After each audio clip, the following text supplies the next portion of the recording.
Remember, this program does not constitute an advice of no kind, but a simple author's opinion. Financial markets involve high risk. Consult your financial advisor before you invest. 7 de la tarde, iniciamos el juego de la manipulación. Hoy se lo dejo ya encima de la mesa para que luego remate José Luis Cava, pero este es uno de los gráficos clave que están moviendo la economía. Saber qué está pasando con el bono americano a 10 años. Entraremos más adelante en esta que es sin duda una de las claves que se están mirando hoy en los mercados al detalle, en la semana en la que conoceremos IPC en Europa, en la que conoceremos también cómo van las fábricas en Europa y en la que veremos el miércoles la Reserva Federal, que se espera sin cambios, y luego la cita clave, el momento cumbre, la clave de la semana y quizá del mes, saber cómo va a evolucionar esa cuádruple hora bruja. José Luis Cava, muy buenas tardes. Hola, ¿qué tal? Muy buenas tardes. Bueno, es una semana clave y está todo el mundo mirando a ver cuáles son esos riesgos que pueden acechar la tendencia alcista en los mercados, en las bolsas. ¿Cuáles son esos riesgos? Bueno, perfectamente. Si te parece bien, podemos distinguir, por un lado, y se lo dedicamos a Marcial, un riesgo geopolítico, que es al que nos hemos referido como este cisne negro, que es la guerra que existe entre China y Estados Unidos. Este es uno de los principales riesgos. Y luego, en cuanto al riesgo económico, hay uno inmediato, que es la inflación. Y es al que nos vamos a ocupar y es la que está preocupando a corto plazo. Pero hay un detalle que yo quería insistir. Y en primer lugar me refiero a lo que tú comentabas al comienzo del programa, ¿no? Ahora mismo estamos asistiendo a unas economías que están recuperando su normalidad. Estamos viendo que ahora los datos económicos de crecimiento, los datos de crecimiento económico, pues van a ser buenos. Unas economías irán más rápido, otras irán más lenta en función de la capacidad del gobierno. Pues aquellos gobiernos peores, sus economías irán recuperándose de forma más lenta. Pero la clave no está en la recuperación que pueda producirse a medida que se normaliza la situación o a medida que el Estado gasta el dinero que va a venir de Europa. La clave es cómo responde el sector privado cuando desaparezcan esas ayudas. Por lo tanto, los riesgos en el ámbito geopolítico es guerra entre China y Estados Unidos, y en el ámbito económico, inflación. Y un poquito más adelante, ver cómo responde el sector privado tras la desaparición o la reducción de los estímulos fiscales. En cuanto al riesgo político, tenemos que tener en cuenta, en este marco hay que tener en cuenta la reunión del G7. La reunión del G7 no tiene absolutamente nada que ver con lo que nos están contando en los medios de comunicación. Además, es una finalidad geopolítica. Lo que se está tratando ahí es de China. Hasta tal punto es, fíjense ustedes, que en el primer viaje que hace Biden desde que llega a la Casa Blanca, se reúne en primer lugar con sus tertulianos del G7. ¿De acuerdo? Es lo primero que hace. Luego ha hecho un viaje con el resto de los líderes europeos, que ya tienen menos importancia. Y finalmente se va a reunir con Putin. Aquí la clave a corto plazo, donde está el fusible de esta guerra entre China y Estados Unidos, es concretamente en el mar de Filipinas o en el mar de China, porque es una zona de interés estratégico, tanto desde un punto de vista económico como desde un punto de vista militar. Y si en algún momento va a surgir un problema, va a venir por ahí, porque China lo que quiere es controlarlo.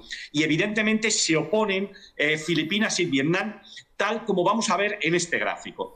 En este gráfico que van a ver ustedes, pueden observar claramente lo que se llama el mar de la China meridional, o que en Filipinas llaman el mar de Filipinas. Ven ustedes la importancia estratégica que tiene. Entonces, China quiere controlar Taiwán, que dice que es su territorio, y en segundo lugar quiere controlar toda esta zona porque por aquí pasan todos los suministros hacia China. ¿De acuerdo? Pero claro, aquí tenemos Filipinas, de acuerdo, que claro, quiere tener también su cuota de poder y lógicamente Vietnam, porque ellos realmente son los que cercan esta zona conflictiva que es el mar de Filipinas o también, como llaman los chinos, el mar de China.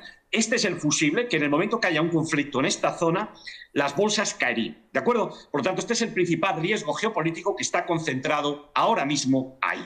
¿De acuerdo? Sí, llama mucho la atención cómo los medios de comunicación, ¿no?, que controlan los partidos, el Partido Demócrata en Estados Unidos, han denominado al G7, ¿no?, como el club más exclusivo, dicen, de la democracia. Parece un titular un pelín exagerado, ¿no? Hombre, sí, pero es que ese titular lo que persigue es algo más. A mí me parece, además de exagerado, es malintencionado. Efectivamente, los medios de comunicación controlados por los demócratas lo que pretenden es dar brillo a un teatrillo que yo creo que es mezquino.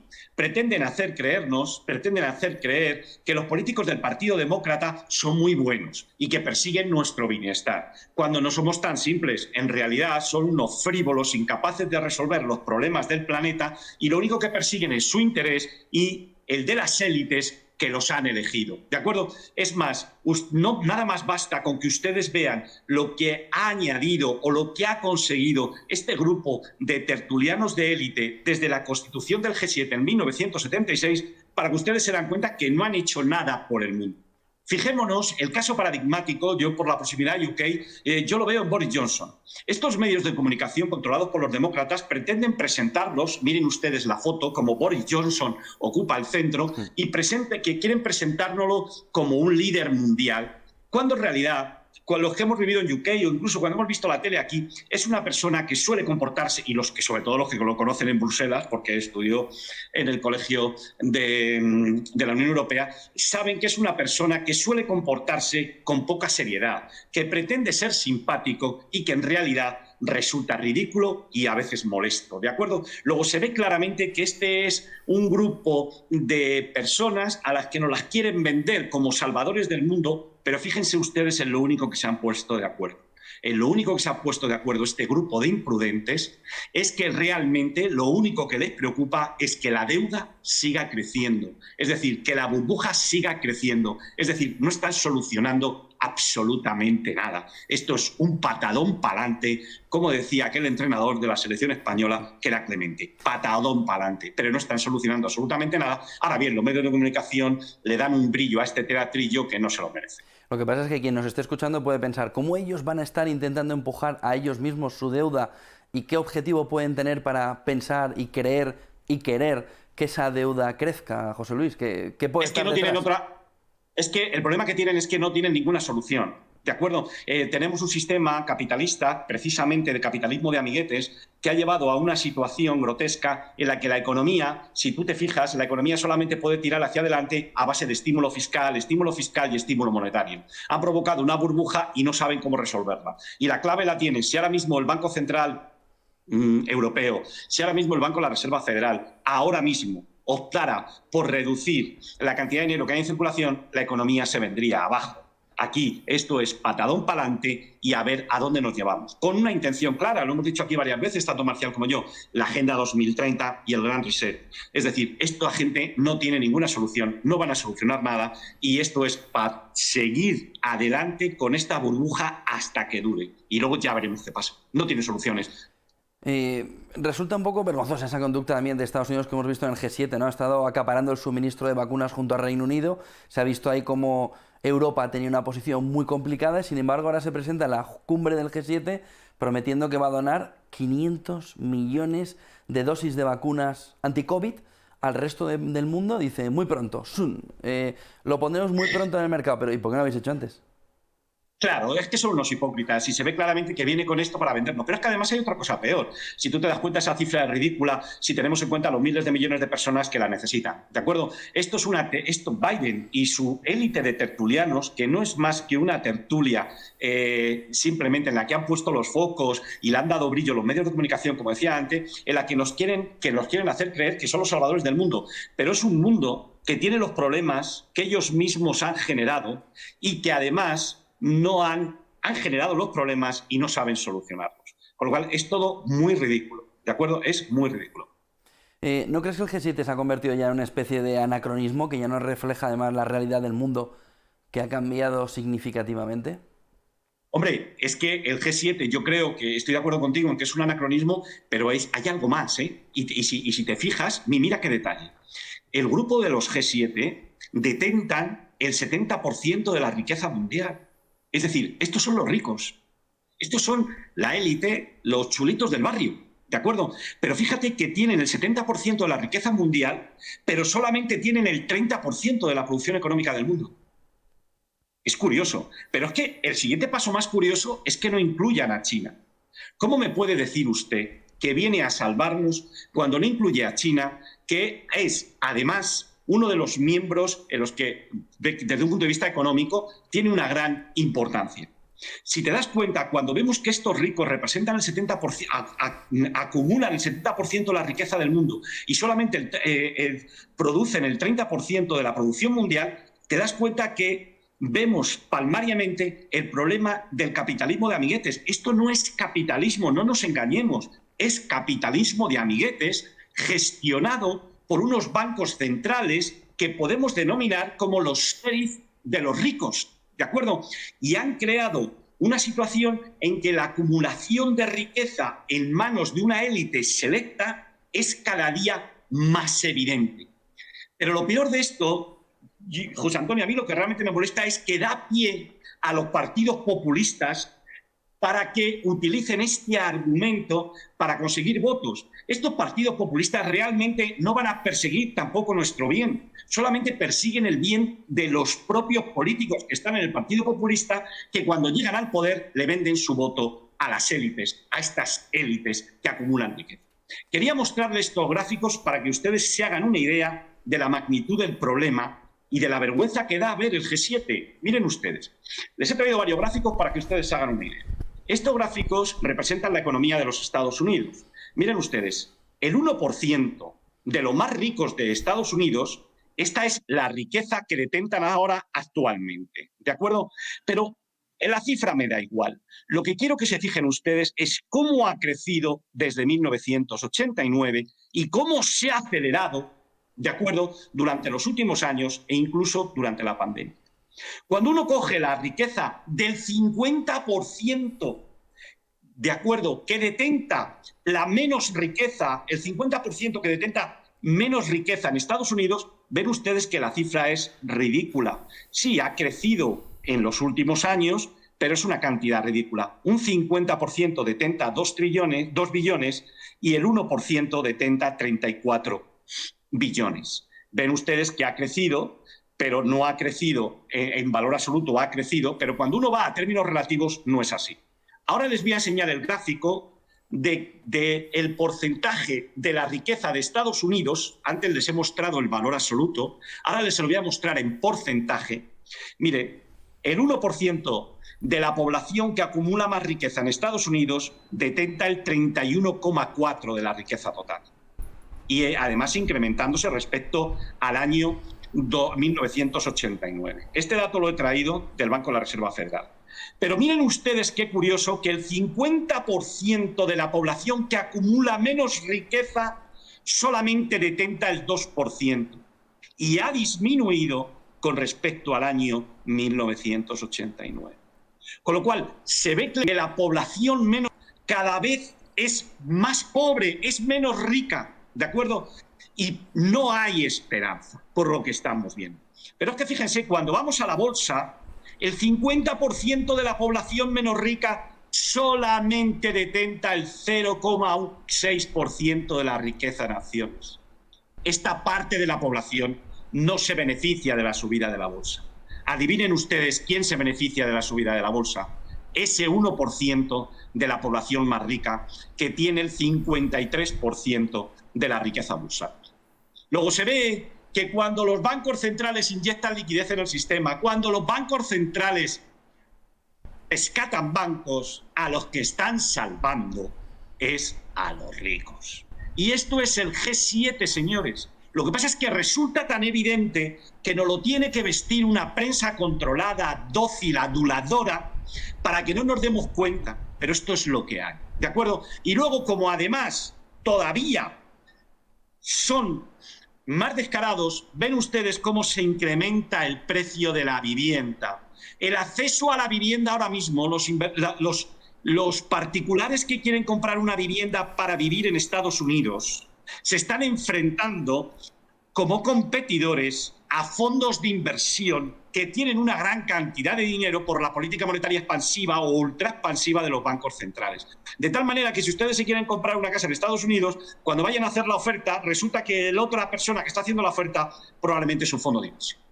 Luego ven ustedes claramente, esto es el G7, esto es el capitalismo de amiguetes, estos son unos bancos centrales que trabajan para trabajan para las élites. Y estas élites son las que están enfrentadas a China, ¿de acuerdo?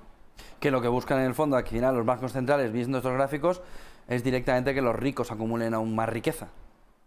Hombre, no podemos decir que sea un objetivo declarado, pero como dice el Evangelio, pero es la consecuencia.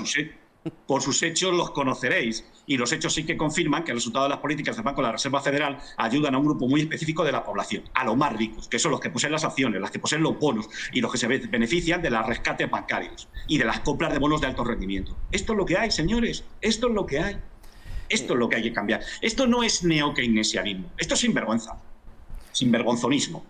Esa muestra de anacronismo también que veíamos antes del G7 y comentabas la no presencia de China en ese grupo y todos estos gráficos que apuntan a por qué defenderse de China, ¿no? Nos puede llevar a que la gente tampoco entienda del todo, ¿no? Vale, sí, es un movimiento que hace todo ese grupo de países, de ese G7 que busca acumular o tener el control de la riqueza, pero como China, siendo la segunda economía del mundo, no tiene suficiente fuerza como para estar en ese grupo. Muy fácil, ¿eh? Esto es geopolítica. Marcial nos ayudaría. Efectivamente, es que Estados Unidos no quiere. Vamos a ver. Estados Unidos persigue que este grupo, que yo no les llamo más de tertulianos de élite, formen un bloque unido que se oponga a Rusia, China e Irán. Luego, en el mundo tenemos dos bloques. Estados Unidos, que ahora ha venido de gira para que todos los países de su órbita hacer un bloque y enfrentárselo a Estados Unidos y enfrentárselo a China, Rusia e Irán. Y si el G7 realmente, como tú dices, estuviera a favor de un desarrollo global, de mejorar las vidas de las personas, de nosotros, es evidente que China formaría parte del grupo. ¿Por qué? Porque es un actor muy importante de primer nivel en el ámbito económico, en el ámbito militar, en el ámbito del clima y me vais a permitir que en el ámbito de los virus, ¿de acuerdo? De lo que hemos sufrido, ¿no? Es prueba evidente esto de que el G7 no busca mejorar la vida de las personas. Lo único que busca es mejorar la vida de las élites que nos dominan, ¿de acuerdo? Quiero mostrarte un ejemplo. Mira, en 2008 nos encontramos que el G7 pasó a convertirse en el G8 para dar entrada a la Rusia de Yeltsin, porque Estados Unidos quería captar para su grupo a Rusia. Sin embargo, con la llegada de Putin no pudo conseguirlo. Y entonces, con la excusa de Ucrania, en 2014 Rusia fue expulsada del G8 sin que ella dijera nada. ¿De acuerdo? Con lo cual, se ve que el G7 lo que trata es de formar mi grupito de élite para defenderme de aquello que amenaza mi posición de dominio. ¿De acuerdo? ¿De qué iban a hablar Biden y Putin? Hombre, yo sinceramente creo que en principio Biden y Putin no van a hablar de economía, no van a hablar de la solución a la crisis de la pandemia, no van a hablar de cambio climático y no van a hablar de burbuja de la deuda, porque ya se han dado cuenta, porque ya se han acordado que van a seguir dando el patadón para adelante. No van a promover el desarrollo global para mejorar la vida de las personas que lo están pasando peor y no va a haber, y siquiera tampoco van a hablar del acuerdo sobre el impuesto sobre las sociedades mínimo global. Van a hablar de China. Pensemos que las élites, el Estado oculto de Estados Unidos, tras la guerra del Vietnam, se produjo un giro muy importante. Lo que hizo fue que China es ayudar a que China creciera y que Rusia viera a China como una amenaza y forzara a Rusia a generar en toda la frontera que tiene con China un gran ejército, con el coste que supone económico y militar. De tal manera que Rusia tenía dos frentes, el frente europeo y el frente chino, y así lo hundieron, económicamente lo hundieron de esta manera. Pero ahora resulta que se les ha vuelto contra ellos, porque ahora nos hemos encontrado que las relaciones con China están en mal momento, pero las relaciones con Rusia están en el punto peor desde el final de la Guerra Fría, ¿de acuerdo? Y ahora lo que trata Estados Unidos es de atraerse a Rusia. Es decir, al principio echamos a Rusia y ahora están tratando de atraer a Rusia. Por lo tanto, aquí lo que se va a hablar es de geoestrategia y se va a hablar de China, ¿de acuerdo? Aún así, el gran titular ha sido ese impuesto del gran reseteo, ¿no? Del 15% sobre ese impuesto de sociedades global que se ponía encima de la mesa. Hay muchas voces en Estados Unidos que hablan de el primer gran impuesto, de ese gran nuevo orden mundial que quiere gravarlo todo para conseguir ese famoso 1 euro por cada uno de los ciudadanos del mundo para poder seguir con ese nivel de riqueza las élites que ahora mismo hay, pero por tu experiencia quería preguntarte por ese impuesto, ¿cómo lo ves? ¿Qué consideras alrededor de él y qué puede aportarle o provocarle a la economía? Bueno, nosotros vamos a verlo, si te parece bien, pues desde el punto de vista nuestro de cómo puede afectar. En primer lugar, nos lo están vendiendo esta propuesta del G7 como el no va más. Esto realmente estaba en las negociaciones en curso en la OCDE, ¿de acuerdo? Y trae su antecedente y la causa en establecer un impuesto que se va a aplicar específicamente a las empresas digitales. Lo que en realidad está haciendo el G7 es copiar los trabajos de la OCDE sobre los impuestos que se iban a poner a las empresas digitales, ¿de acuerdo? Y esa es la intención que hay detrás del impuesto sobre sociedades mínimo global, gravar a las empresas tecnológicas. Entonces, no lo venden como un impuesto global, pero solamente va a las empresas tecnológicas. Pero entonces se han equivocado de nombre, ¿no? Tendrían que haberle llamado impuesto tecnológico, ¿no? Para centrar más el tiro. Sí. Sí, pero en el mundo de los impuestos, realmente juegan mucho los eufemismos. Porque si no, un impuesto hay que cambiarle el nombre para que se venda mejor. Y con este impuesto tecnológico lo que se pretende es vendérselo al Congreso de los Estados Unidos y facilitar su aprobación. Me voy a centrar también en que se le aplica fundamentalmente a las empresas tecnológicas en su propio diseño. 20.000 millones, dicen que este impuesto gravará a aquellas empresas que facturen más de 20.000 millones. Por lo tanto, caen como sujetos pasivos del impuesto las empresas tecnológicas. Además, la base imponible que va a gravar el tributo será al menos el 20% de los beneficios que excedan del 10% del margen. Es decir, cae en las empresas tecnológicas. Pero lo que más me llama la atención, y para que vean ustedes la hipocresía mundial, el Reino Unido ha dicho que, por favor, que hay que eximir del impuesto a sus multinacionales del sector financiero. Y Francia ha dicho que, evidentemente, hay que eximir de este impuesto a sus multinacionales del sector del lujo. ¿De acuerdo? Concretamente está pensando en Louis Vuitton. Para que vean ustedes la seriedad de esta gente. Este es un impuesto sobre las tecnológicas que no tiene mayor trascendencia y que, sinceramente, a mí me creo que a nivel global va a tener una trascendencia mínima. Pero nos lo venden aquí como si fuera el logro del siglo. Son tertulianos, no son más, no pasan de ser tertulianos. Si yo no te estoy entendiendo mal, al final este impuesto no se le va a aplicar a nadie, ¿no? Si se le va a aplicar a las tecnológicas, pero va a tener muy poca capacidad recaudatoria. Yo creo que va a tener una capacidad recaudatoria evidente, se la tiene, ¿no? Ahora bien, desde un punto de vista de lo que nos puede afectar a nosotros, a los inversores, yo creo que puede ser del orden del 1 o del 2% del beneficio de las empresas del SP500. Es a las que más afectaría porque las empresas del SP500, como sabemos todos, son las de mayor volumen, son las multinacionales y las tienen mayor capitalización. Pero una cosa no se nos olvide, esto lo han vendido como una cosa hecha, pero aquí, gracias a Dios o gracias a un Estado de Derecho, falta un trámite muy importante. Lo tiene que aprobar el Congreso de los Estados Unidos. Si te parece bien, te muestro cómo va a afectar a los distintos sectores. Mira, en el SP500, en este gráfico de Goldman y de FactSet, puedes ver que prácticamente la media ya tributa por encima del 15%, la media de las empresas del SP500, con lo cual trascendencia poca. Y a las que va a perjudicar, puedes ver aquí que es a las empresas del Nasdaq, a información y tecnología y también a cuidados de salud.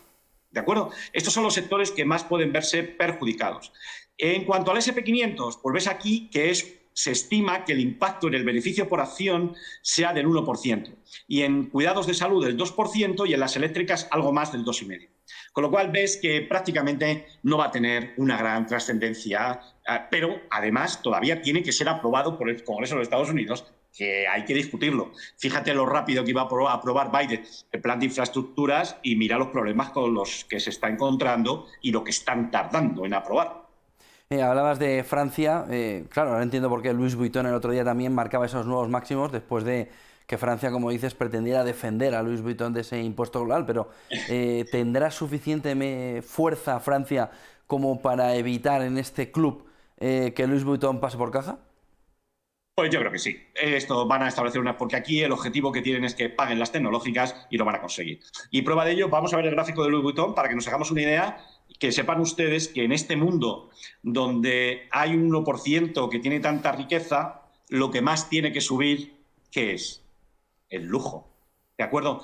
Pueden ver ustedes aquí cómo el gráfico de Louis Vuitton, miren ustedes qué fuerza, mire, parece que tiene un cohete que quiere irse a la luna.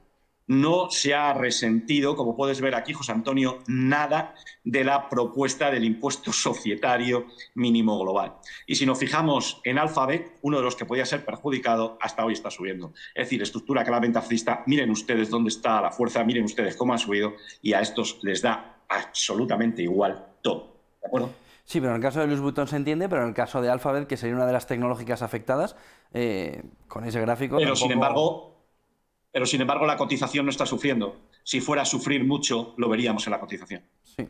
Ocupémonos, si te parece, José Luis, del segundo riesgo que puede afectar a la marcha de los mercados. Hemos hablado de la parte geopolítica, la hemos desgranado con el G7, parece claro cuál es la situación, parece claro cuál es el enemigo, China, parece claro qué va a suceder con ese impuesto mínimo de sociedades a nivel global, que parece sacado de ese nuevo orden mundial, del gran reseteo. El segundo riesgo es la inflación, aunque vimos la semana pasada que a pesar del 5% de inflación en Estados Unidos, todo el mundo hablaba de no os preocupéis de la inflación, no os preocupéis de la inflación. Pero la verdad es que nos está volviendo locos a todos, porque si no nos preocupamos a la inflación, ¿por qué hay un informe de Nordea que dice que puede llegar hasta el 8% en el mes de agosto? ¿Por qué la inflación todavía del sector turístico no está en el conjunto de la inflación y por lo tanto no vemos una afección importante? Y la inflación subyacente se disparó, por ejemplo, en el mes de mayo, subió un 3,8% interanual, sin embargo el SP ni se inmuta. ¿Por qué? Bien, para aquellas personas que nos han estado siguiendo aquí y hemos hablado, Marcial y yo, sobre la inflación, ha quedado claro que siempre hemos dicho que el dato de inflación, que la inflación es transitoria, que estábamos de acuerdo con el Banco de la Reserva Federal. Por lo que tú dices del informe de Nordea, como de muchas casas prestigiosas, tienen razón. Pero no hay que hacerle caso. Yo lo siento, yo lo respeto, son unos informes maravillosos. Pero aquí hay un señor al que hay que obedecer, y es el mercado. ¿De acuerdo? Y el SP500, como tú has dicho, y los bonos, el dato de inflación, han pasado de él. Han pasado olímpicamente de él. Yo he visto a muchos catedráticos que nos decían que, bueno, íbamos a hacer un escenario de hiperinflación y estamos diciendo, miren, ahora mismo no se fijen en eso, ahora mismo no se fijen en esto. ¿Por qué las bolsas han reaccionado al dato con indiferencia? Primero, porque el dato está descontado. En segundo lugar, porque ya lo hemos explicado aquí, la fuerte subida de inflación que estamos viendo es por el conocido efecto base, porque estamos comparando unas cifras con otras cuando la economía estaba cerrada. Estamos viendo que la economía se está abriendo a distintos ritmos. Los locales, las empresas abren a un ritmo y los trabajadores se incorporan a otro. Hemos visto disrupciones en las cadenas de producción que se tienen que ir normalizando, y eso el mercado lo sabe. ¿Por qué? Porque los modelos tradicionales de valoración de inflación no son aplicables a la situación actual, porque es muy especial y no se ha dado anteriormente. Además, aquí también lo hemos dicho y el mercado así lo espera, esperaba un mal dato de inflación en mayo e incluso puede ser malo en junio, pero a partir de mayo-junio se espera una estabilización. Y luego hubo dos sectores que alteraron el dato de inflación, como tú has dicho. Uno es el sector de automóviles, que con el rollito que tanto han publicitado de la falta de chip, de semiconductores, pues que tienen problemas. Pero eso se va a ir solucionando. Y luego, en segundo lugar, las tarifas aéreas y hoteles, que también te has referido tú. Hombre, yo creo que eso se va a ir solucionando paulatinamente. Es cierto, como tú has señalado, y aquí tienen ustedes, el dato de inflación fue malo. Pero yo quiero recordarles a ustedes que en el programa de la semana pasada dijimos, no miren el dato de inflación, miren las expectativas inflacionistas, ¿de acuerdo? Con lo cual, vale, el dato de inflación es un dato pasado, y en este caso concreto, yo no le haría demasiado caso por las razones que he explicado anteriormente. Y aquí ven ustedes cómo el sector de automóviles es el que ha distorsionado el dato de inflación. Por lo tanto, en mi opinión, no se deben extraer conclusiones de ese dato de inflación. ¿De acuerdo? Es malo, ¿de acuerdo? Estaba descontado, pero no vamos a ir más allá. Y descartamos un escenario de hiperinflación. ¿Tenías que la crisis de los microchips también puede estar afectando o puede ayudar a todo ese movimiento que estamos viendo y puede ser forzada? No manipulada, forzada. Hombre, yo no lo sé si puede ser forzada o no manipulada. Yo lo que creo, es por lo que he leído, es que varias empresas a nivel global van a ampliar su capacidad de producción. Por lo tanto, sí, es que ahora mismo, como todo está manipulado, si habitualmente todo está manipulado, ahora todo es está más manipulado, y además resulta más difícil verlo porque vivimos una situación de excepcionalidad, ¿no? Entonces, yo sinceramente creo que la industria de semiconductores, pues sí, efectivamente, están, pudiésemos decir, no están, tienen una demanda superior a la oferta. Y eso da problemas. Por lo tanto, yo creo que en principio ese hecho existe. Ahora bien, que lo hagan a posta, no lo sé. Pero lo que es cierto es que hay muchas empresas que han dicho que van a aumentar su producción. ¿De acuerdo? Bueno, y van a invertir. Y muchas que están subiendo los precios, como el sector automoción, precisamente por eso. Bueno, y además te voy a decir un detalle. Hoy, si te miras la relación de sectores que están subiendo en bolsa, el que está subiendo es semiconductores. Y tiene muy buena pinta. Hay alguna empresa de semiconductores que ha dado señal de compra. Con lo cual, el sector de semiconductores, fíjate que ahora mismo, si ahora mismo te fijas, todos los sectores están cayendo, a excepción del de semiconductores. Bueno, una vez que tenemos el dato de inflación aquí, ahora mismo está temblando todo el que tiene una casa, todo el que está pensando, oye, ¿y si hay un efecto arrastre de subida de tipos desde Estados Unidos a Europa y demás al resto del mundo? Tras el mal dato de inflación, ¿en qué nivel se ha situado la probabilidad de que la Reserva Federal suba el tipo de interés de los fondos federales y ahí empiece la fiesta? Si eso pasa, empieza la fiesta. Perfecto. Vamos a ver. En principio, no se preocupen. Es muy improbable. ¿De acuerdo? El Banco de la Reserva Federal y todos los demás bancos van a mantener una política ultra expansiva. Si no fueran, José Antonio, si no fueran a hacerlo, el S&P 500 se hubiera desplomado. Si no fueran a hacerlo, la rentabilidad del bono americano hubiera caído. Yo les digo lo que les dijimos la semana pasada. Distingan entre expectativas inflacionistas e inflación. Y a la hora de ver expectativas inflacionistas, en el programa de la semana pasada distinguimos las expectativas inflacionistas que deducimos a partir de encuestas, como es el de la Universidad de Michigan, o bien expectativas inflacionistas que deducimos a partir de las rentabilidades de los bonos o de los swap de tipos de interés. Vamos a ver estos gráficos para que ustedes vean lo que ha pasado, que es súper divertido. Miren, ustedes saben que el dato de inflación ha sido muy malo. Hemos visto gráficos, nos lo ha dicho José Antonio. Pero fíjense qué curioso que las expectativas inflacionistas, sin embargo, han reaccionado a la baja. Justo lo contrario de los miedos que nos metían. Es decir, el S&P 500 no ha hecho caso al dato de inflación porque las expectativas inflacionistas se han rebajado. ¿De acuerdo? Aquí tienen ustedes la clave. Por esto ha caído también la rentabilidad de los bonos, con otro factor más que luego, si te parece bien, vemos.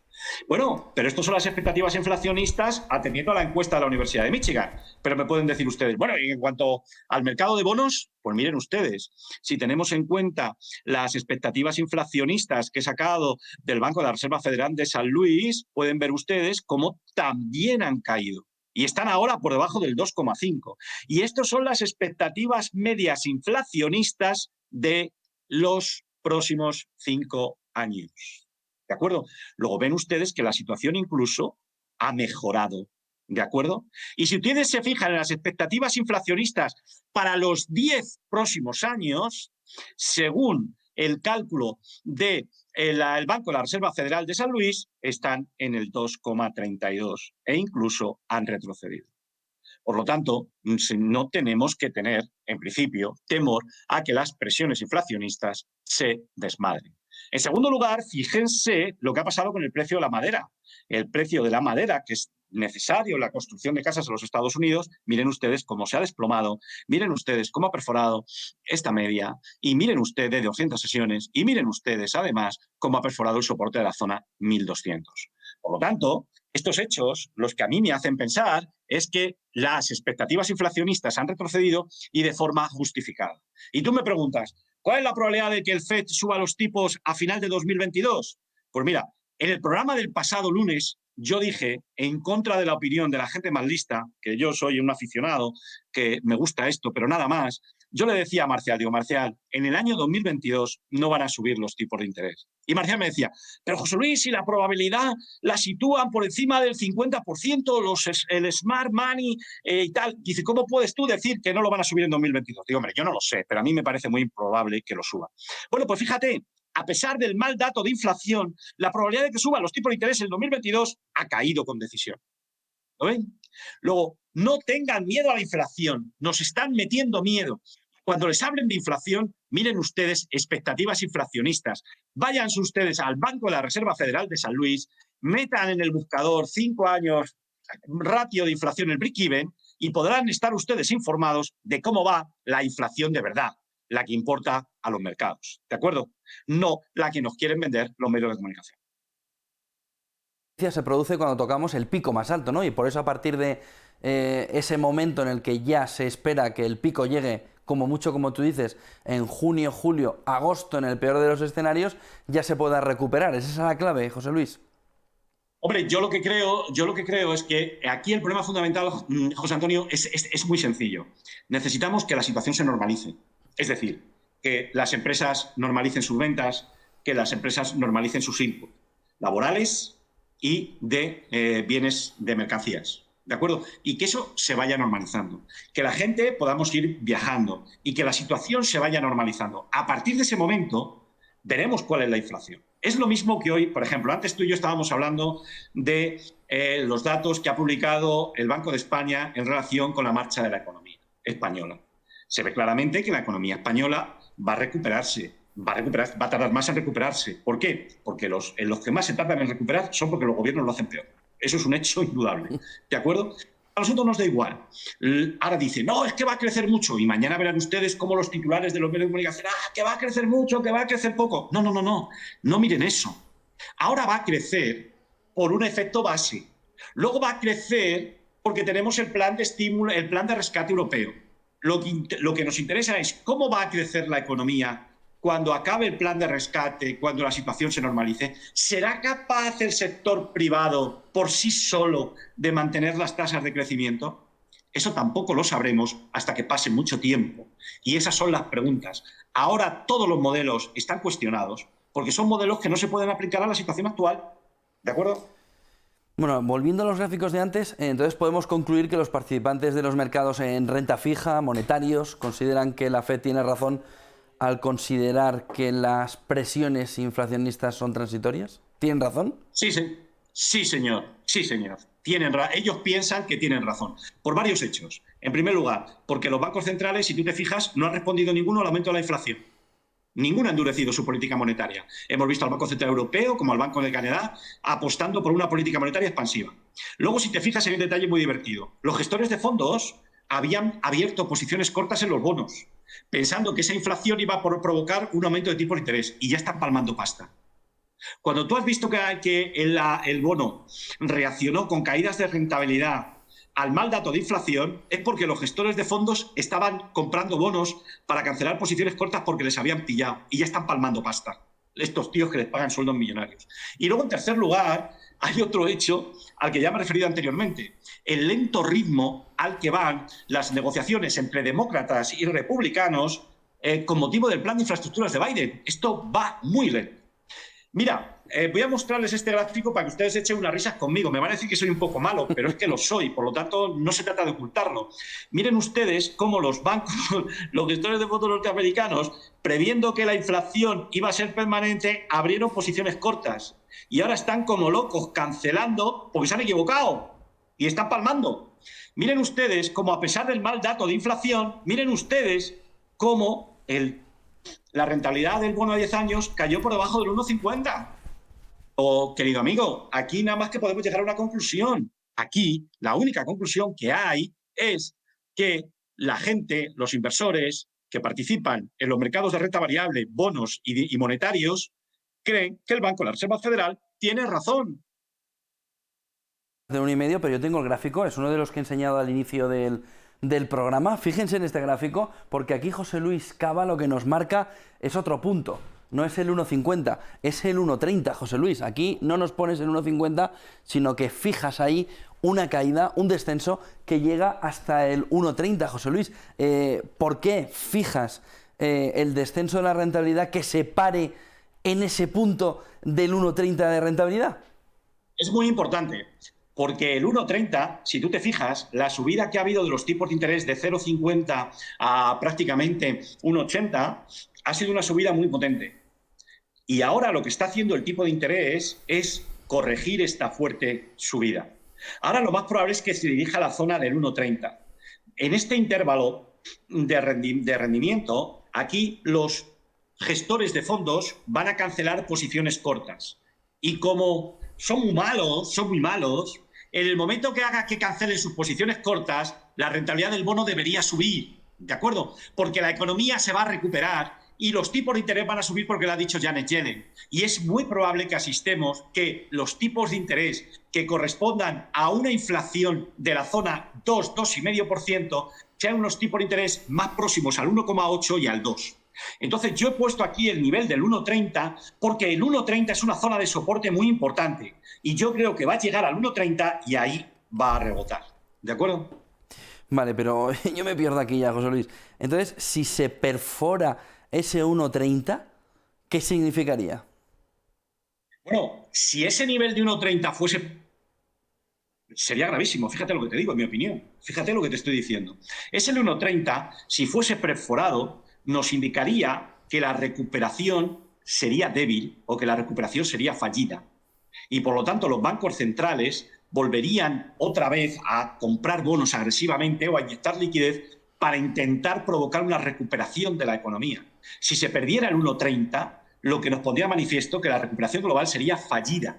Esto es lo que te estaba diciendo antes en relación con el Banco de España. Mañana tenemos el informe del Banco de España. Vale, fenomenal, muy divertido.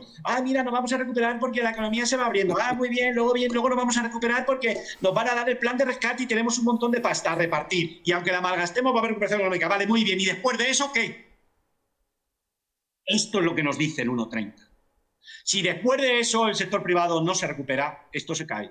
¿De acuerdo? Por lo tanto, yo lo que creo es que esta zona debería funcionar como soporte para confiar en la recuperación económica y al menos tener una esperanza de que la economía va a tener un crecimiento sostenido durante los próximos 4 o 5 años. Por eso es tan importante, en mi modo de ver, el 1,30. ¿Qué probabilidad le ves a que se supere el 1,30? ¿A que caiga por debajo? Yo creo que yo me ¿eh? voy a fijar sobre todo en los gestores de bonos. Los gestores de bonos son magníficos, los gestores de fondos de inversión. Esta gente tiene unos sueldos muy altos y son unos magníficos indicadores de opinión contraria. Yo me voy a fijar concretamente en este gráfico. Miren ustedes, en este gráfico que recoge las posiciones cortas que tienen los gestores de fondos en bonos, cuando yo me voy a fijar en que esté en esta zona de -5, porque eso ya sería una situación normal. Luego yo me voy a fijar en que esta gente cancele posiciones cortas y reduzcan notablemente sus posiciones cortas. Si eso es así, vamos a estar tranquilos y el 1,30 sería respetado. Esa zona del 1,30. Es importante el 1,30. ¿De acuerdo? Me llama la atención que a los bonos no les preocupe la inflación cuando el precio del petróleo, además, igual que el oro no ha conseguido mantener los $1.900 y llega a 4 jornadas, cae, llega el pasado viernes también, consigue una jornada, vuelve a caer, no consigue los 1.900, el petróleo, sin embargo, sí está continuando con una tendencia alcista, superó los $70 el barril de Brent, ha continuado ascendiendo, pero sin embargo no les preocupa la inflación, pero el precio del petróleo sí va a ser uno de los protagonistas de esa inflación que venga. Efectivamente. Pero esto explica, si tú lo pones esto en la mesa, se explica todo. A la bolsa le da igual. ¿Por qué le da igual? Porque han llegado al convencimiento de que los bancos centrales van a seguir con su política monetaria ultra expansiva, tipos de interés bajos. Fenomenal. Esa es la droga de la bolsa. ¿Pero qué te indica que el precio del petróleo suba? Que la actividad económica se está recuperando. Luego la combinación actividad económica recuperándose, mayores ventas, mayores beneficios con tipos de interés bajo, nos hace pensar que las bolsas van a subir. Y luego el precio del petróleo ha tenido, por el efecto base, un ritmo de crecimiento muy fuerte. Ahora está subiendo y ha superado la resistencia, pero su velocidad de subida es algo menor. Y aunque le ves subiendo, fíjate el detalle curioso de lo que pasó el pasado jueves, de lo que sucedió el pasado jueves. ¿Recuerdas que el pasado jueves hubo un informe, me parece, de Bloomberg, que dijo que iban a 3 funcionarios iraníes, me parece recordar, ¿no? Sí. Que les habían condonado, ¿no?, las sanciones, ¿no? Entonces, en un principio, el precio del petróleo cayó, lo ven ustedes ahí, y llegó a 68,68 y rebotó con fuerza. El precio del petróleo cayó porque esa medida se interpretó como que estaba muy cerca el levantamiento de las sanciones a Irán y por lo tanto se incrementaría la oferta. Pues fíjate, José Antonio, que a pesar del incremento de la oferta derivado del levantamiento de las sanciones a Irán, el precio del petróleo rebota con fuerza en 68,8 y lo tenemos en 71,3. ¿Esto qué significa? Pues que lo más probable es que va a dirigirse a la zona de los 76. De ahí va a venir efectivamente una presión inflacionista. Pero como el Banco de la Reserva Federal no va a subir los tipos de interés, las bolsas deberían subir. ¿De acuerdo? Aún así, me gustaría que nos pusieras este gráfico, a ver si no lo puedes explicar, lo tengo yo aquí en la pantalla lateral, es el gráfico horario, para ver lo que sucedió, porque me tiene loco este movimiento que se vivió y sobre todo cómo esta caída que sucede cuando se produce, se conoce la noticia de los 3 funcionarios iraníes, en el que el mercado interpreta además el hecho de que estaba muy próximo el levantamiento de las sanciones a Irán y por lo tanto un incremento de la oferta de petróleo. Pero fíjense, si nos puedes tú explicar mejor ese gráfico, porque este gráfico de aquí que estamos viendo detrás de mi pantalla lateral queda muy claro un movimiento de desplome y una recuperación brutal. ¿Qué es lo que pasa en ese momento? Bueno, pero fíjate, José Antonio, nuestro programa se titula El juego de la manipulación. Miren ustedes, por favor, sale la noticia, se desploma con ese argumento y lo paran. Fíjense ustedes dónde está la zona de soporte. ¿La ven ahí? Va ahí porque eso es zona de soporte, porque eso es zona de soporte.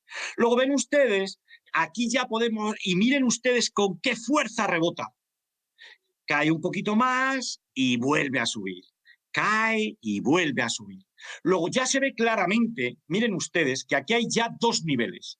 68-68, mientras se mantenga por encima de este nivel, el petróleo seguirá subiendo. Y la otra zona de control, mírenla aquí, es 70,6. ¿Ven ustedes cómo lo frenan, lo frenan, lo frenan, lo frenan, lo frenan? Salta, vuelve a comprobarlo y sube. Luego la primera zona de soporte está ahora en 70,5. Si perforara el 70,5, el precio del petróleo podía caer, y si perforara el 68,68, asistiríamos a fuertes caídas. Luego, fíjate tú cómo este gráfico horario nos desvela las claves para especular en el petróleo. Tendencia alcista, primer soporte 70,60. Si pierde ese nivel, cancelamos, objetivo 66, 68, 68. Si rebota ahí, compramos. Y si perfora 68,68, cortos, porque asistiríamos a una fuerte caída. Este gráfico es la clave. Por arriba tendríamos todavía bastante camino, ¿no?, en ese gráfico para el petróleo. Aquí lo tienes, zona 76,80, un 10% de subida. Pero ahora bien, nosotros somos especuladores de bien. ¿Por qué otro sector que aunque hoy está corrigiendo tiene fuerza? Todo el sector de petróleo. Hemos hablado aquí de Shell, hemos hablado de ConocoPhillips, hemos hablado de una gran cantidad de empresas ligadas al sector petrolífero. ¿Por qué nos gusta Son? ¿Por qué nos gusta Repsol? Aunque hoy puedan estar cayendo. ¿Por qué nos gustan? Porque ya se han hecho la etiqueta verde. Ya han hecho inversiones y pueden decir que son verdes. Con esto, las élites les van a dejar, el Partido Demócrata va a dejar que los medios de comunicación traten bien a estas empresas, no les den la paliza y ganen dinero. Por lo tanto, fíjense ustedes en semiconductores y fíjense ustedes en empresas del sector de la energía, porque la demanda está creciendo, tienen etiqueta verde y el precio del petróleo, mientras se mantenga por encima de 68,68, es muy fuerte. Y luego, por último, quiero que ustedes se fijen. Hemos hablado de este gráfico horario y hemos dicho de la importancia del 68-68. Lo han visto ustedes en un gráfico horario, pero quiero que lo vean también en un gráfico diario. Ven ustedes cómo el 68-68 es una resistencia aquí. Ven ustedes cómo aquí lo superó y ahora aquí ha caído para comprobarlo. Es un nivel típico de libro, es un nivel muy significativo. Mientras el petróleo se mantenga por encima de 68-68, alcistas en petróleo, alcistas en materia prima petróleo y alcistas en empresas ligadas al sector de la energía. CVX, Son, ConocoPhillips, Repsol. Nos hemos ocupado de la inflación, tipos de interés, crecimiento económico, pero vamos a la bolsa. Y aquí hay una pregunta clave ahora mismo que todos los inversores están preguntando y es niveles máximos, ¿se rompe al alza? ¿No se rompe al alza? Y una pregunta clave. ¿Está cara la bolsa, José Luis? Bueno, desde un punto de vista histórico, la bolsa está cara, ¿de acuerdo? Porque está muy por encima de los promedios históricos con un PER de 22. Yo estoy totalmente de acuerdo que está cara. Si me dicen, es que estamos en una burbuja, pues hombre, estamos en una burbuja de tipos de interés, pero la bolsa está un poquito cara, pero tenemos que tener en cuenta el nivel de tipos de interés. Hay muchas veces que ponen gráficos en los que sacan, ¡ay, la bolsa, lo cara que está! Y tal. Pero señores, señoras, que los tipos de interés están en cero. A eso tenganlo ustedes en cuenta, ¿de acuerdo? Y luego yo creo que desde el punto de vista de las expectativas inflacionistas hemos visto que están estables, están ancladas en torno al 2-2,5% para los próximos 5 años, con lo cual ese frente le tendremos atendido. El único problema que puede haber es justamente el inverso que hemos visto en 2021 y 2022. Si tú te fijas, José Antonio, los beneficios de las empresas han superado las expectativas de las casas de análisis. Esto ha pasado en 2021 y en 2022. Yo creo que para 2023 va a pasar lo contrario. Los beneficios obtenidos por las empresas van a ser peores de lo esperado. ¿Por qué? Porque yo creo que se va a producir un incremento de los costes. Lo acabamos de ver con el precio del petróleo. Y que haya una inflación del 2,5 va a suponer un incremento del precio, va a suponer un incremento de los costes. Y las empresas repercutirán un poco, pero también tendrán que soportar unos costes mayores. Por lo tanto, yo creo que en el 2023 puede haber algún tipo de penalización o algún tipo de traspiés en la bolsa. Ahora bien, quiero que se fijen en este gráfico que me encanta. Miren ustedes, no estamos al final de un ciclo económico. Lo hemos dicho en programas anteriores. El fin del actual ciclo económico no es inminente, puesto que este número de indicadores se encuentra por encima de la barrera de 10. Y luego, por lo que hace referencia a los resultados, aquí esta línea azul representa el S&P 500, estos son los resultados, pueden ver ustedes cómo los resultados están creciendo. Es más, la estimación de beneficios por acción de la cesta del S&P 500 para el segundo trimestre del 2011 se ha vuelto a incrementar en un 6,2% desde el 31 de marzo. Por lo tanto, están viendo ustedes que la bolsa está cara, pero tenemos un pequeño colchoncito. Los beneficios están subiendo, ¿de acuerdo? Por lo tanto, está un poquito cara. Nada más. ¿Dónde sitúan los gestores fondos al S&P 500 para final de año? Bueno, ya saben ustedes que no se deben de fiar de los gestores de fondos, ¿de acuerdo? Yo voy a proponerles el dato porque es bueno saberlo y ya veremos si aplicamos la teoría de la opinión contraria o no, ¿de acuerdo?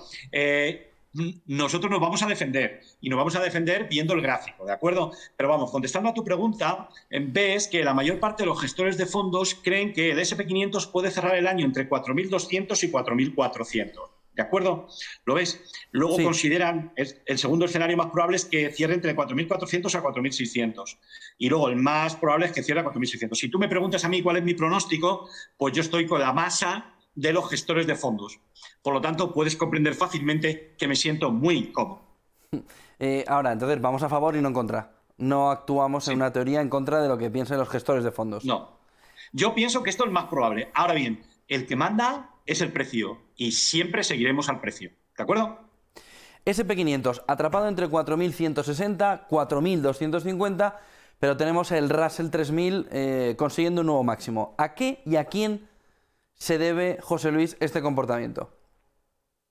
Pero vamos a ver. Ahora mismo la tendencia del S&P 500 es alcista, ¿de acuerdo? Estamos de acuerdo contigo. Estamos de acuerdo. Vamos a fijarnos en el gráfico del Russell 3000. Ya les hemos explicado en programas anteriores, iba a decir en capítulos anteriores, como si esto fuera una clase, en programas anteriores, que el Russell 2000 representa perfectamente lo que es la bolsa norteamericana, ¿de acuerdo? Lo representa perfectamente. Lo representa más, porque representa prácticamente el 90 y tantos % de la economía norteamericana. Miren ustedes cómo el Russell 3000 ha superado la resistencia y ven ustedes que está subiendo. En el Russell 3000, como se pueden ustedes imaginar, hay muchos valores de pequeña y mediana capitalización. Luego, la bolsa ahora mismo está subiendo porque los valores de pequeña y mediana capitalización lo están haciendo. ¿De acuerdo? Es decir, los particulares están dominando la contratación. Los particulares están comprando valores de pequeña y mediana capitalización. Ténganlo en cuenta. Y muchos de ellos están comprando los meme stock. ¿De acuerdo? Y además lo están haciendo comprando opciones porque están eligiendo aquellos valores en los que los cuidadores tienen posiciones, los gestores de fondos tienen posiciones cortas.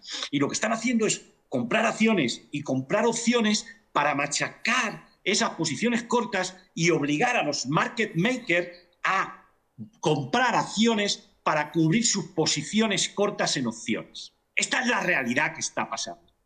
De tal manera que por eso es por lo que este índice está subiendo, porque los inversores particulares se están metiendo hasta las cejas en los meme stock, ¿de acuerdo? Eso es lo que está pasando, ¿de acuerdo? Vamos a ver el SP500. El SP500 está subiendo. Ven ustedes este gráfico de 2 horas, pero está subiendo a menor velocidad. Tú has dicho que el 4.250 está funcionando como un muro, y es verdad. Y en la zona de soporte más significativa es la que está en torno a 4.160. Mientras el SP500 se mantenga por encima de 4.160, 166, predisposición alcista, ¿de acuerdo? Pero yo no creo que vaya más del 4.250, 4.275. Si perfora el 4.225, 4.200, muy probablemente se dirigirá al 4.166. Y ahí tenemos el problema. Si rebota, tranquilos. Si no rebota, prepárense para una fuerte caída. ¿De acuerdo?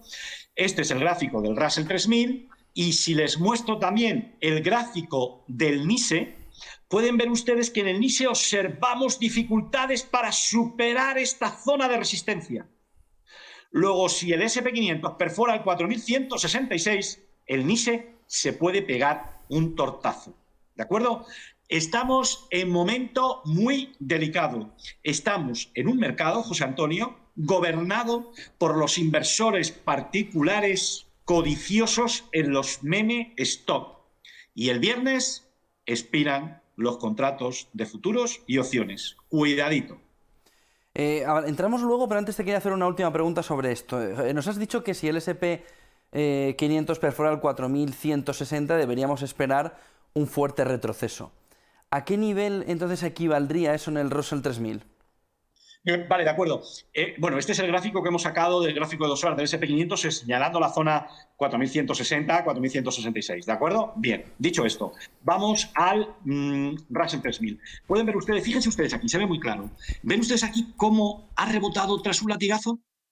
Bueno, pues nos vamos a fijar en el 2.525, 2.518. Si perforara esta zona, ¿ven? Esta zona, fíjense la zona de control. ¿La ven ustedes la zona de control del 2.520? Ven aquí una vez, otra vez, otra vez, otra vez, otra vez. Aquí no ha llegado y ha rebotado un poquito, significa que tenían ganas de subirlo.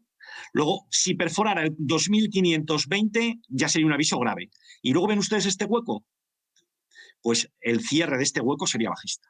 Luego yo, si tengo que tomar una referencia, sería la zona 2.520 aproximadamente, y si ustedes quieren ser un poquito amarrateguis, un poquito más abajo, la zona de los 2.505. 2.520, 2.505, la perforación de esa zona para mí sería el equivalente a la perforación del 4.160 del SP500 y sería bajista. ¿De acuerdo?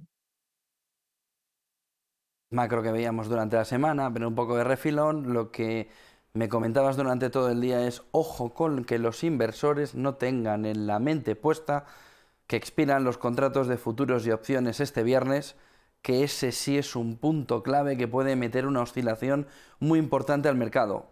¿Qué impacto tendrá sobre el SP500? Pues hombre, yo sinceramente creo que si perdiera el 4.166, como pueden ver en este gráfico, muy probablemente yo creo que una caída del 4%, yo creo que no se la quitaría a nadie, ¿de acuerdo? ¿A qué plazo? Sería una caída... ¿Qué? ¿A qué plazo? ¿4%? ¿A qué plazo? Si pierde el 4.160, mira, José Antonio, en el 4.160 están todos los programas automáticos. Está el mío y el mío será el peor. Van a saltar. Sí, pero, entonces habrá cola. ¿Pero puede ser una caída de una jornada con esa cantidad? Pues yo no sé si puede ser de una jornada, eso no lo sé, pero será violento. Si se perforara el 4.160 sería violento. Entonces a lo mejor en 2 o 3 jornadas se puede ir a la zona 4.060. Vale. Y si no, pero yo no soy adivino. Yo sé cómo se comportan los especuladores. Y yo sé que sus máquinas, sus algoritmos, han metido el 4.160, lo han metido. ¿De acuerdo? Porque yo he ido al mismo colegio que ellos y he dado las mismas clases. ¿De acuerdo? Entonces ellos podrán ser mejor que yo. Pero yo a lo bruto, aunque sea el último de la clase, sé que ellos algunos lo tendrán en 4.200, otros lo tendrán en 4.166, otros en 4.160. Pero esa zona es peligrosa. Y si se perforara violentamente sería un aviso claro. Y tengan ustedes, yo no soy adivino, que quede claro, simplemente lo que les digo, esta expiración de contratos de futuro y opciones, tengan en cuenta que es una expiración trimestral. Va a vencer un gran volumen de contratos de futuros y de opciones.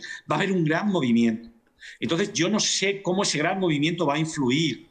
Piensen ustedes que cuando uno explica especulación en bolsa, no solamente hay que tener el aspecto económico, no solamente hay que tener el aspecto técnico, hay que tener en cuenta también la posición que tienen los market makers. Y los market makers van a ver una alteración de sus posiciones enormes el próximo viernes. ¿De acuerdo? Esto también le afectará al oro. Bien, entonces, mira, si te fijas, esta es la situación 4.136, pero quería que te fijaras en el S&P 500 de igual ponderación. Mira qué feo es este movimiento. Mira aquí cómo lo han parado en el 152.50, que ya lo pararon anteriormente. Mira aquí cómo lo han vuelto a parar. Mira aquí cómo lo han vuelto a parar. Mira cómo lo han vuelto a parar. Mira cómo lo han vuelto a parar. Y mira hoy cómo lo han vuelto a parar. Esto es feo, ¿eh? De tal manera que yo creo que el mercado se va a mover lateralmente hasta el próximo viernes 18 de junio. Como este pierda el 150.44, y yo creo que no hay que ser muy listo, ven ustedes ahí el 151 en primer lugar, que este es la referencia, como les he dicho anteriormente, para el S&P 500 de igual ponderación, que tiene como mnemónico RSP, y luego fíjense ustedes en el 150.44, miren ustedes el nivel de control, ven ustedes ahí el hueco, ven ustedes la resistencia, ven cómo lo paran, ven cómo lo paran, ven el hueco, ven cómo lo paran. Luego, no hay que ser muy listo para que si ustedes tienen que programar un algoritmo para defender sus posiciones cortas, métanlo 150.44. Yo lo que le puedes decir es que la gente prudente en esta semana suele comprar protección y deberíamos comprar algún ETF que invirtiera, o un ETN, perdón, que invierta en futuros sobre el BIS, ¿de acuerdo? Con posiciones largas, para cubrir parte de la cartera, ¿de acuerdo? Y si nos fijáramos en el índice, en el Nasdaq 100 de igual ponderación, ¿a qué conclusión podríamos llegar? Bueno, pues la conclusión, fíjate, el nivel de control y de manipulación del mercado. ¿Ves ahí cómo lo pararon la primera vez en el mes de febrero? ¿Ves cómo lo volvieron a parar en el mes de abril 2 veces? Y ves ahora cómo lo han vuelto a parar. Hoy está subiendo un poquito más y puedes ver que la zona de soporte, no hay que ser muy listo, mira la zona de soporte 1, 2, 3, 4, yo la he puesto entre 106 y 105. En el Nasdaq 100 de igual ponderación, la perforación del 105 sería muy bajista, ¿de acuerdo? Probablemente estoy muy alejado, como puedes ver. Entonces me fiaría más del Russell 2000 o me fiaría más del S&P 500. Y si me apuras, me fío más de las FAN. ¿Ves? Fíjate, las FAN que han llegado ya a la recta directriz bajista. Ahí pueden tener una zona de resistencia. Lo vemos ahí. Y si os fijáis hoy, ha llegado a esa zona de resistencia, muy bien, y yo me voy a fijar en las FAN en el 6.650. ¿De acuerdo? Si perforara el 6.650 sería un aviso bajista. Por lo tanto, ya tienen ustedes todas las referencias. Sitúense ustedes donde quieran. Yo, en principio, mi consejo, no soy adivino, es ser prudente. Comprar un poco de protección. Si se perfora el 4.200, compraría más protección. Y si se perfora el 4.166 del S&P 500, realizaría beneficios o compraría más protección. Bueno, imagino además que después de haber visto la fuerza del Russell 3000, sí es cierto que al final el sentimiento de los inversores es claramente alcista, ¿no? Vamos a ver, el sentimiento de los inversores es claramente alcista. Fíjate este gráfico que ha publicado Goldman Sachs, en el que la media de posiciones cortas en el S&P 500 es prácticamente inexistente. La última vez que se alcanzó este nivel fue en el año 2000. Este hecho muestra claramente que no hay miedo y que todo el mundo está largo. Y fundamentalmente los que están largos son los particulares, ¿de acuerdo? Ese no es el smart money. Además, son unos particulares que están comprando meme stock, ¿de acuerdo? Un peligro. Una caída de los tipos de interés y una subida de los precios debería favorecer la subida del oro y, sin embargo, lo que estamos viendo al final es que el oro no ha sido capaz, es incapaz de superar esa resistencia por encima de los $1.900 en 1923. Comentaba yo antes cuando hablábamos del petróleo, del barril de Brent, que era una clara diferencia entre uno y otro, pero ¿cuál es la razón para que, como comentaba yo antes, el oro no está consiguiendo romper esos 1923, no está consiguiendo ni tan siquiera establecerse por encima de 1900 con un pelín de fuerza? Bien, hay varias razones. Voy a empezar por la primera que tú has dicho, la inflación. Efectivamente, si tú tienes una de las variables que suelen explicar el comportamiento del precio del oro es los tipos de interés reales. Como puedes ver en este gráfico, el tipo de interés real ha caído mucho. ¿Por qué? Porque la rentabilidad del bono ha caído, pero la inflación ha sido muy alta. Entonces, claro, tú vas y dices, uy, el tipo de interés real es negativo. pero es engañoso, porque si tienes en cuenta las expectativas inflacionistas, el tipo de interés real no ha caído, sino que ha subido un poquito. Por eso el oro no ha caído. Por eso el oro no ha subido y ha caído. Porque este dato, este gráfico, es engañoso. Porque si en vez de tomar el tipo de interés real con respecto al dato de inflación, lo tomo con las expectativas inflacionistas, ha sucedido lo contrario. ¿De acuerdo? Segundo lugar, acuerdos de Basilea. Estamos del tercer acuerdo de Basilea. Estamos en un periodo en el que los bancos de lingotes, esos grandes manipuladores, tienen que reordenar su cartera, tienen que cancelar y están dispuestos a manipular lo que sea. ¿De acuerdo?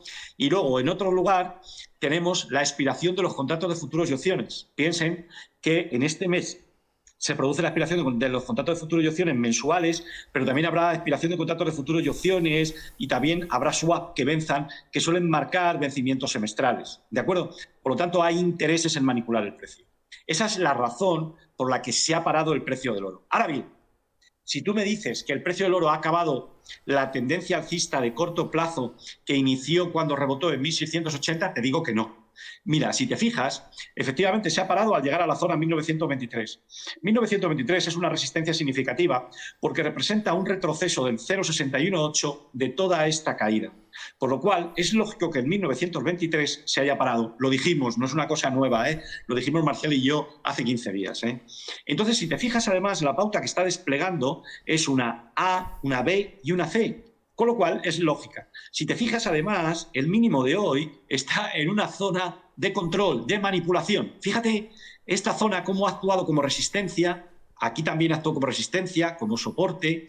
Ves aquí que actuó también como soporte y aquí como soporte. Es decir, la zona en la que está ahora es una zona que el cuidador, el banco de lingotes, tiene en la cabeza. ¿De acuerdo? Si te fijas, ha llegado a 1923, efectivamente, y ha desplegado una onda A, B, C. Vamos a ver un gráfico en detalle. Si os fijáis, además, ha hecho un mínimo hoy en 1844 que coincide con una zona de soporte que antes fue resistencia, y es a la que me he referido anteriormente. A corto plazo se está moviendo por debajo de esta recta directriz bajista y por encima de este soporte. Hasta que no salga de esta zona de fluctuación, no hay que volver a comprar. ¿De acuerdo? Y yo creo que el primer aviso lo tendríamos si superara el 1881. Por lo tanto, a corto plazo el oro sigue el movimiento lateral, es probable que todavía caiga algo más, vamos a fijarnos a ver qué sucede tras la expiración de los contratos de futuros y opciones y vamos a fijarnos en el 1881. Si superase ese nivel, muy probablemente desplegaría una nueva onda al alza. ¿De acuerdo? Con un objetivo 1953 y para final de año, zona 2000-2000. ¿De acuerdo? Entonces, bueno, ven ustedes aquí este gráfico más en detalle, cómo ha rebotado y la zona 1885-1881 actúa como resistencia. Por lo tanto, ahí lo tienen ustedes y ahí lo pueden ver. Este es el análisis. Movimiento lateral en tanto en cuanto no supere 1881-1885. Ha llamado mucho la atención cómo un congresista norteamericano le ha pedido a Janet Yellen, que explique dónde se encuentran las tenencias de oro de los Estados Unidos. Y aquí la pregunta que te hago, José Luis, ¿es que los Estados Unidos no hacen una auditoría de sus tenencias de oro? ¿Cómo van a hacerla? ¿Y dónde están? No, eso es lo que pregunta el congresista. Es increíble.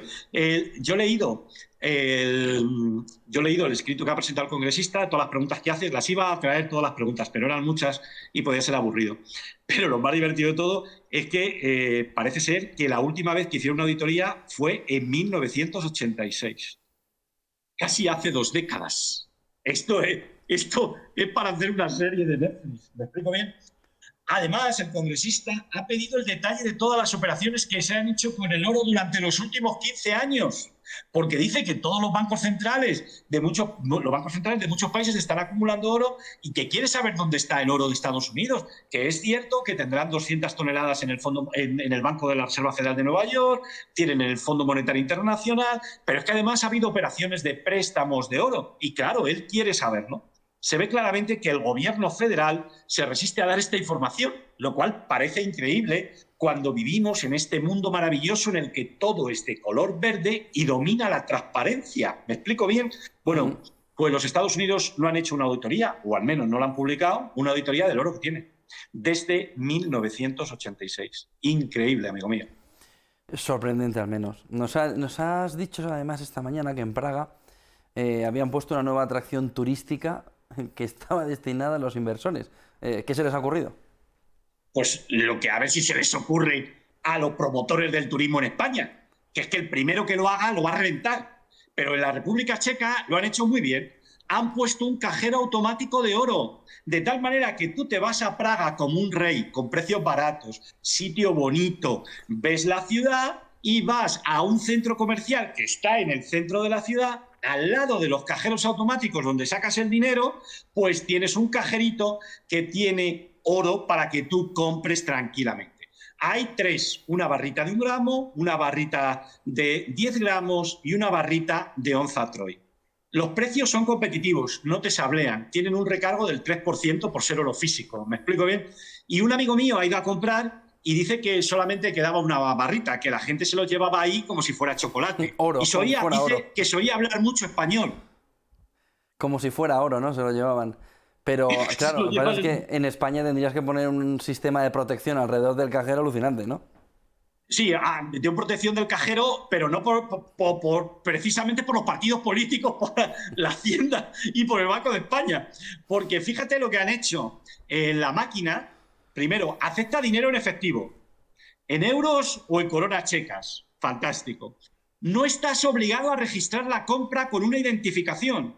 No tienes que poner tu DNI, ¿de acuerdo? Y además puedes hacer esta compra anónima hasta por 10.000 euros, ¿de acuerdo?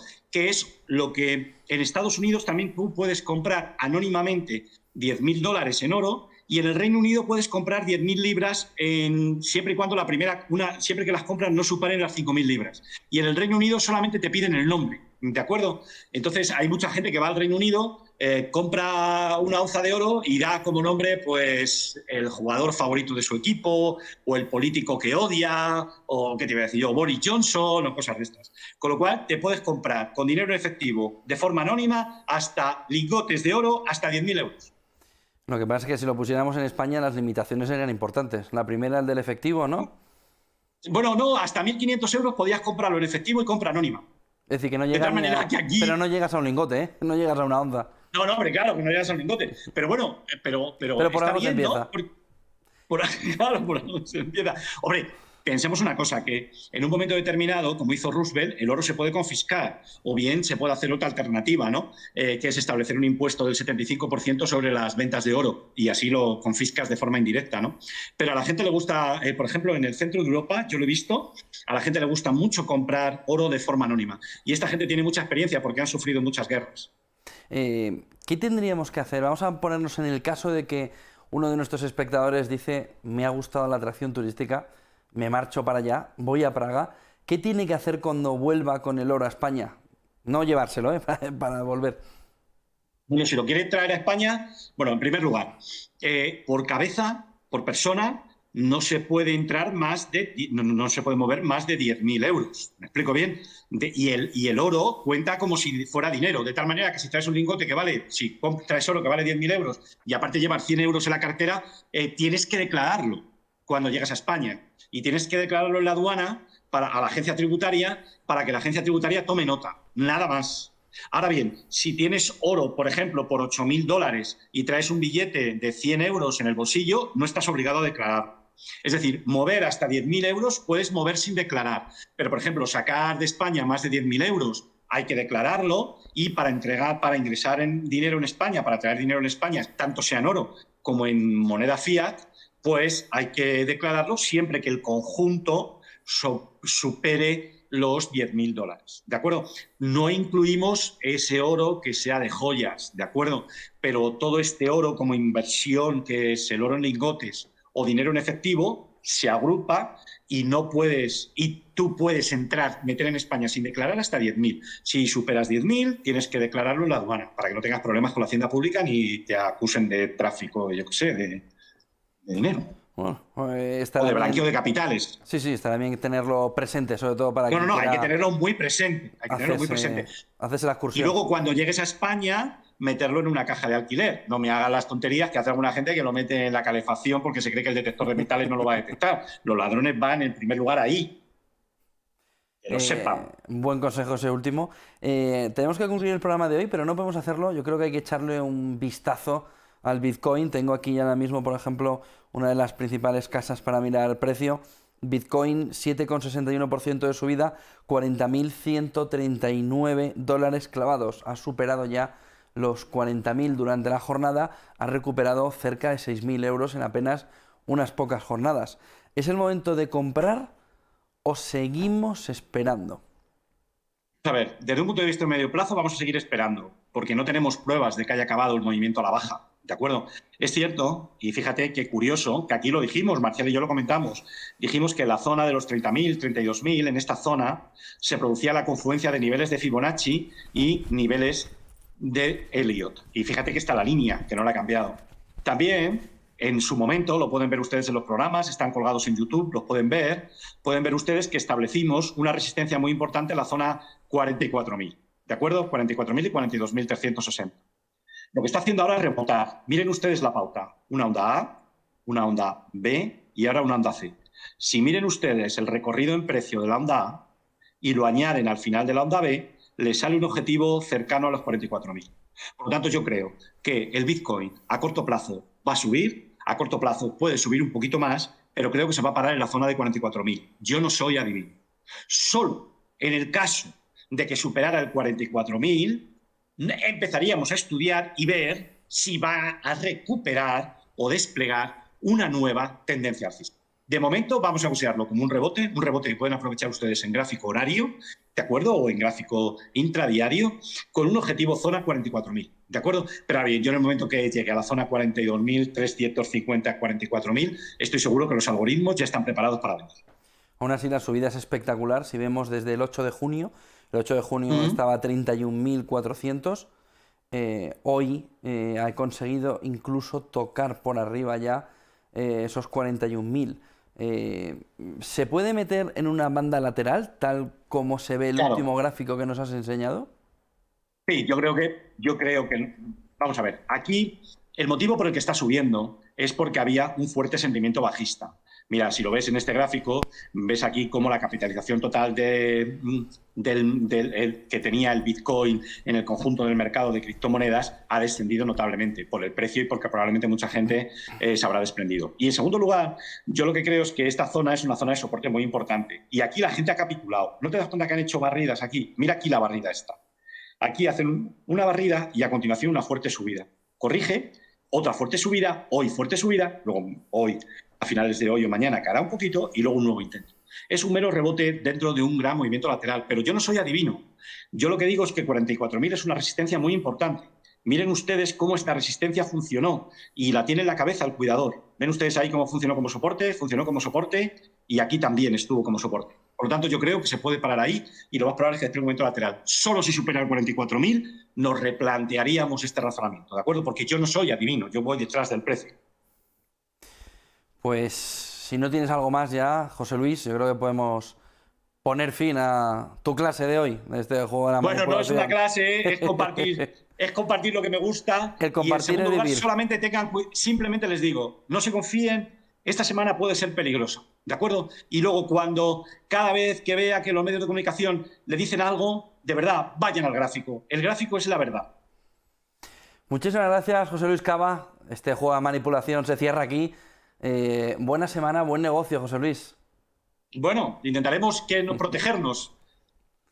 Hasta luego, José Luis. Y se quedan ustedes ya adiós. Con esta programación de Negocios Televisión este lunes 14 de junio, que nos ha dejado muchísima visibilidad de lo que puede suceder en la semana, pero con ese interrogante nos comentaba José Luis sobre ese viernes cuádruple hora bruja que seguro que va a marcar sus inversiones y las del mercado. Buen día, buena noche, buen negocio.